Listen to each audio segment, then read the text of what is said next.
What if adding 30 AI agents to your pipeline gives you exactly the same result as one?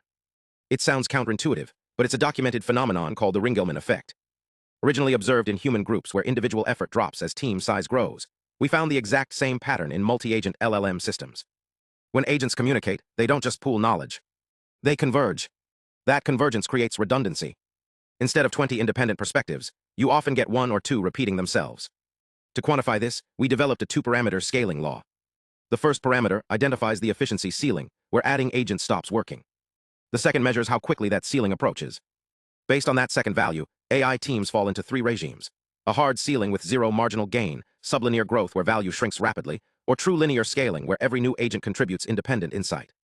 Here's the surprising part. We tested dense peer debate on complex reasoning tasks. 30 agents debating hit that hard ceiling almost instantly.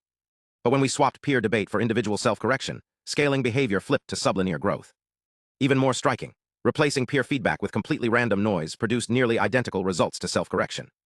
This tells us the accuracy gains people credit to AI debate actually come from simple reevaluation, not from agents listening to each other. There's also a mathematical shortcut here. The outcome depends only on the total number of peer interactions, the product of peers and rounds. Tweaking either variable alone doesn't change the ceiling. The only proven way to break past it is architectural diversity. Mixing different model families or reasoning paths lowers initial correlation, pushes the ceiling higher, and enables actual scaling. So what does this mean for your stack? First, a tiny pilot of 2 or 3 agents can predict how a 30-agent team will behave.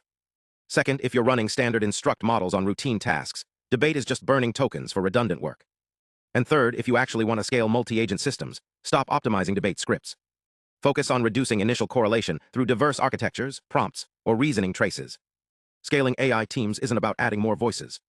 It's about making sure those voices are actually independent.